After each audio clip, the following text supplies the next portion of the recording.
بخاری میں حدیث ہے، فرماتے ہیں کہ میں نماز پڑھا تھا، آپ صلی اللہ علیہ وسلم آئے اور آپ نے مجھے بلایا، پکارا، تو میں نہیں گیا، میں نے نماز کمپلیٹ کی اور پھر میں گیا، تو اللہ کے امین نے فرمایا کہ تم میرے پاس کیوں نہیں آئے؟ سعید بن معلّہ کہتے ہیں کہ میں نماز پڑھا تھا یا رسول اللہ، تو آپ نے فرمایا کیا تم نے قرآن نہیں پڑھا؟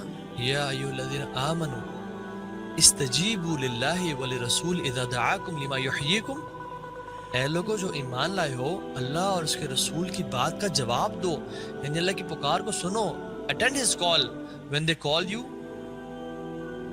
تو وہ شرمندہ ہوئے۔ تو آپ نے فرمایا کہ میں تمہیں قرآن کی ایک عظیم صورت آج اس مسجد سے نکلنے سے پہلے بتا کے جاؤں گا۔ تو آپ صلی اللہ علیہ وسلم اپنے کچھ کام میں مصروف ہو گئے اور وہ اٹھ کے مسجد سے جانے لگے، یعنی آپ صلی اللہ علیہ وسلم ان کے ذہن سے نکل گیا تھا۔ تو سعید بن معلّہ نے کہتے ہیں یا رسول اللہ آپ نے مجھے کچھ بتانا تھا، انہوں نے ریمائنڈ کرایا اور آپ نے کہا الحمد للہ رب العالمین ہی سبع المثانی والقرآن العظیم الذی اوتیت، الحمد للہ رب العالمین، تمہیں میں بتانے لگا ہوں جو قرآن کی سب سے عظیم صورت ہے نا وہ یہ ہے، ہی سبع المثانی، یہ 7 often repeated آیاز والی صورت ہے جس کو کثرت سے پڑھا جاتا ہے، والقرآن العظیم، اور یہی تو ہے قرآن عظیم، الذی اوتیتہ، جو مجھے عطا کی گئی ہے۔ یعنی اللہ کے نبی صلی اللہ علیہ وسلم نے سورہ فاتحہ کو قرآن عظیم کہہ دیا اور اسی کو کہا سب المثانی، یعنی جو قرآن میں بھی اللہ تعالیٰ فرماتے ہیں، اور یہ مکی صورت ہے۔ سورہ فاتحہ ہے مکی صورت، کیوں؟ کیونکہ سورہ فاتحہ کا ذکر سب المثانی کا جس صورت میں آتا ہے وہ مکی صورت ہے، ٹھیک ہے۔ اور اس کو رقیہ بھی کہا گیا، کیوں کہا گیا؟ کیونکہ ڈفرینٹ انسیڈنٹس ہیں۔ ابو سعید الخدری فرماتے ہیں کہ میں کچھ صحابہ کے ساتھ تھا اور ہم ایک قبیلے سے گزرے، رات ہو گئی، ہم نے ان سے مدد مانگی اور کہا کہ ہمیں ہوسٹ کرو، ہمیں کچھ کھانے پینے کو دو۔ they were rude people، they said چلے جاؤ یہاں سے، نکل جاؤ یہاں سے۔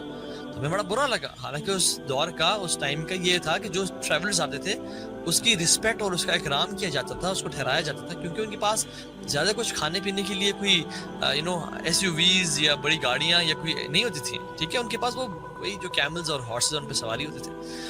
خیر انہوں نے انکار کر دیا تو وہ بڑے دکھی ہوئے، کہتے ہیں ہم اس قبیلے سے باہر نکل کے وہاں پہ ہم نے خیمے لگا دیے اور ہم وہاں پہ رہ رہے تھے۔